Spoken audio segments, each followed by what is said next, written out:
So,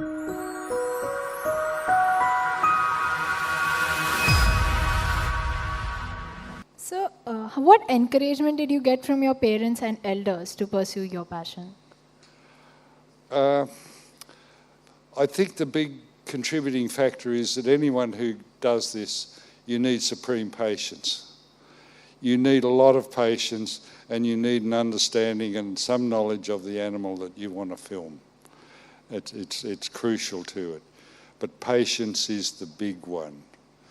And that rifle bird that you saw, that took 2 months to film the mating of that. And I had to go in the hide first thing in the morning and stay there till dusk so that I didn't disturb them. 2 months it took to get the mating. And the reason was he got used to us in the hide, but the females coming in didn't. And we're going to show you a clip a bit later. Can we show that video?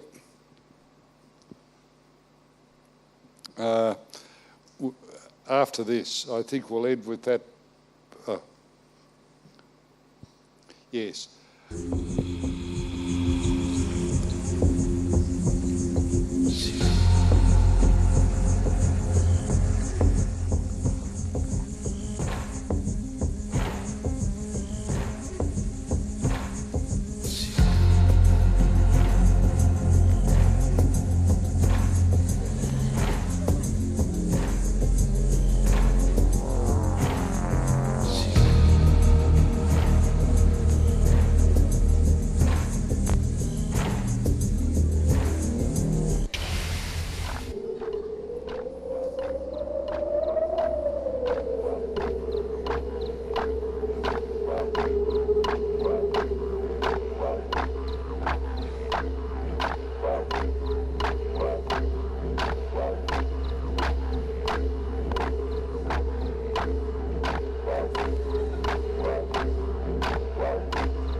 Sorry, this is a repeat accidentally.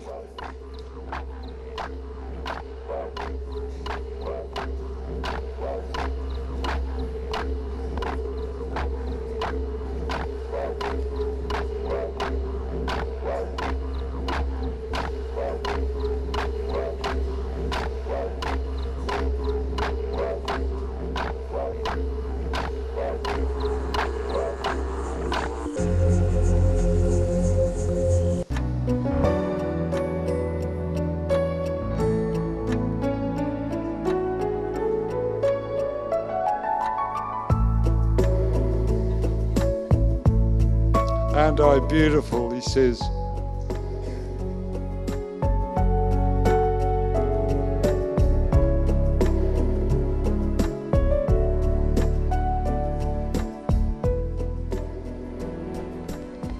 From his lookout post, the male can easily see any female arriving at the clearing.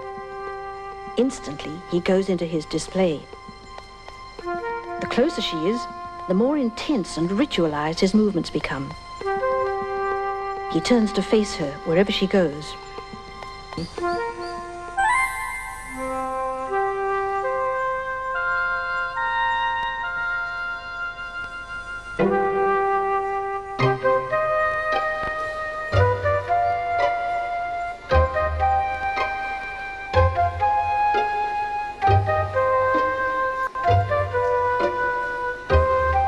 This female seems all set to stay, to accept the male.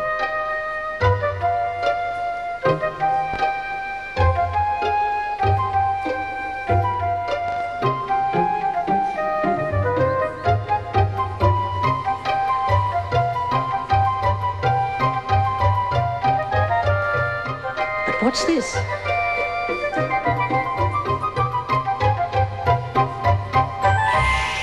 He squawks with frustration. Whatever that bit of imitative display meant, it obviously didn't mean acceptance. But Jim and the rifle bird are about to be repaid for their long vigil.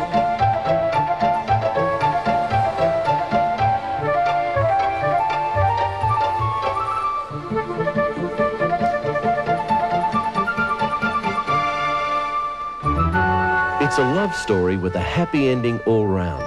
The rifle bird has a mate and Jim has his film. Just another day at the office for Jim Frazier and Denzi Klein. A day that's taken the best part of 2 months, but has brought them a world exclusive and us a rare look at a piece of Australia's wildlife. So,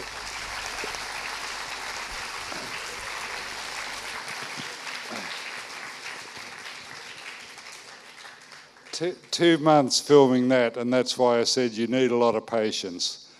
But you know, during that thing, I saw a lot of other animal behaviour looking from the hide daily. I saw other birds and that did interesting things, and I put them on my list to film.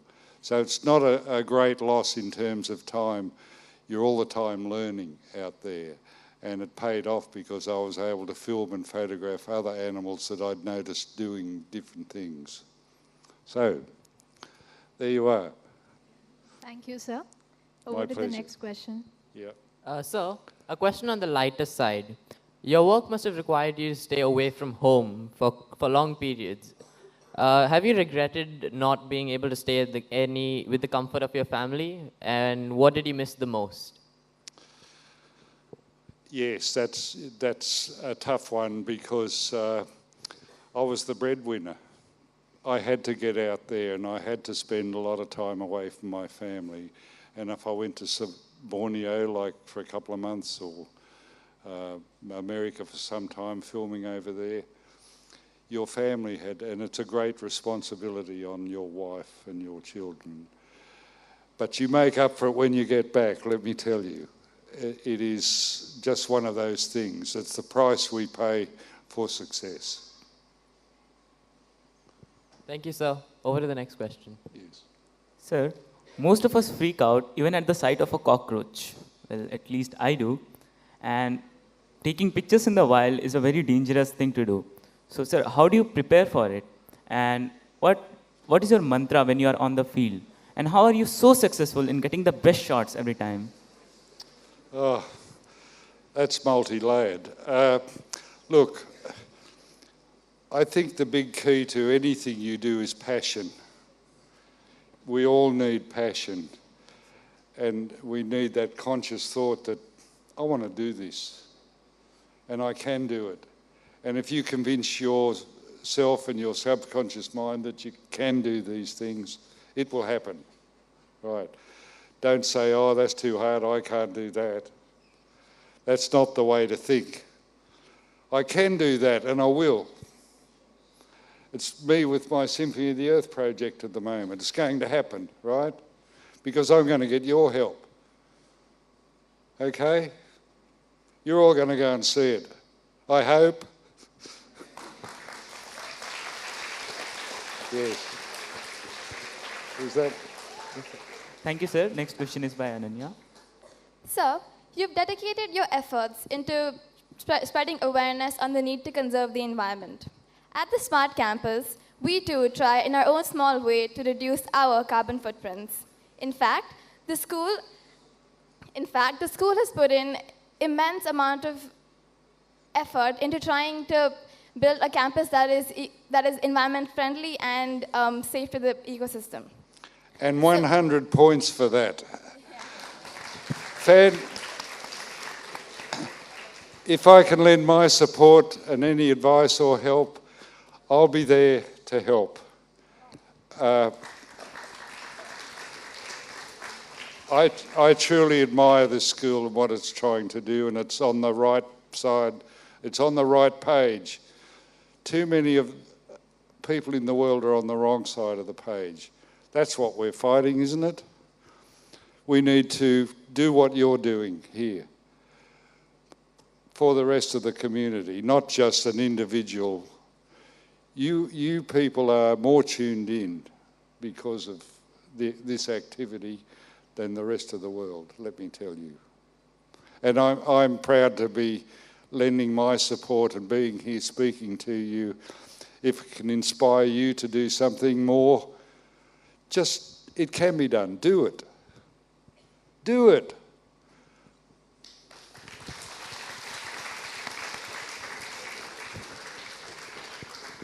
Sir, we have also won the Gold Standard Award in Green Schools in Singapore, and we have an environment club that works alongside the World Wildlife Fund.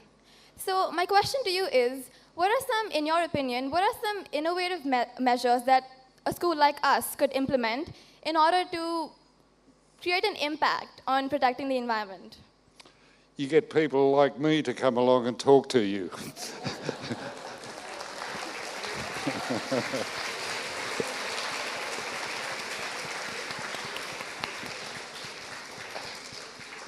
Why don't you have a go at getting David Attenborough here to talk to you, right? You'll get a much bigger audience. But I've got to tell you, I think I helped make him quite wealthy. No, you need inspiration. You need inspirational speakers. You want to grow this concept, I imagine. You want to grow it. You want more students to come here that are tuned in, and you teach them how to be on the right page, not the wrong side of the page. And by getting along inspirational speakers, that will make the curve go up like that. Yes. Thank you, sir. Thank you. So, Taking forward from what Ananya has shared about the school, I do want to add something that is unique about this campus, with you, Dr. Frazier, and also with the members of the audience who might not be aware of this.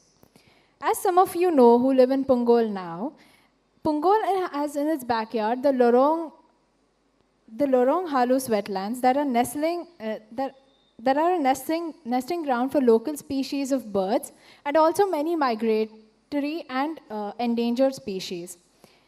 And even so, given the location of this smart campus, its design has been inspired by the idea of a nest that is a safe and conducive place to help nurture young ones in a place that is away from the noise and dust of the city, while at the same time allowing ample natural light and also air to enter through its interior spaces.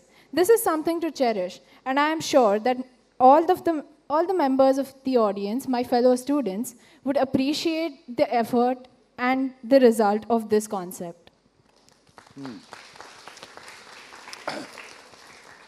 I totally agree with that, and if you really want to do something substantial, go and plant 1 billion trees. Start a process up. That's what we need to do. We need to replace what's being lost. So become an active organisation that will go out and plant trees. And there is a very good example in the world at the moment where the Chinese army has been instructed to go out and plant trees. We need to do that. We need to replace what's been lost. And if you could build that into your platform, I suggest that's what you do. Start putting the environment back, restoring it.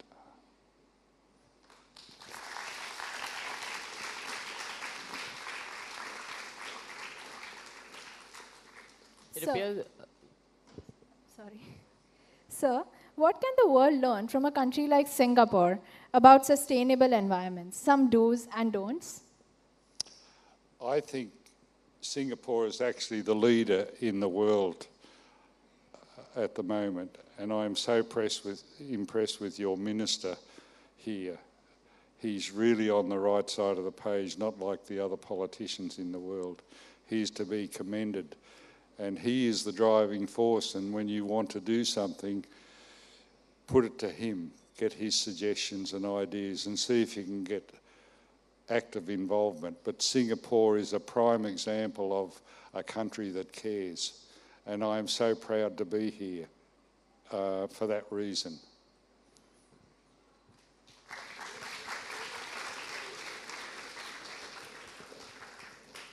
Thank you, sir, for your insights and advice. Thank you. It appears we've come to the end of this leadership lecture series. We are grateful to you, Dr. Frazier, for patiently responding to our questions. We will undoubtedly cherish this experience for years to come. Thank you on behalf of all of us.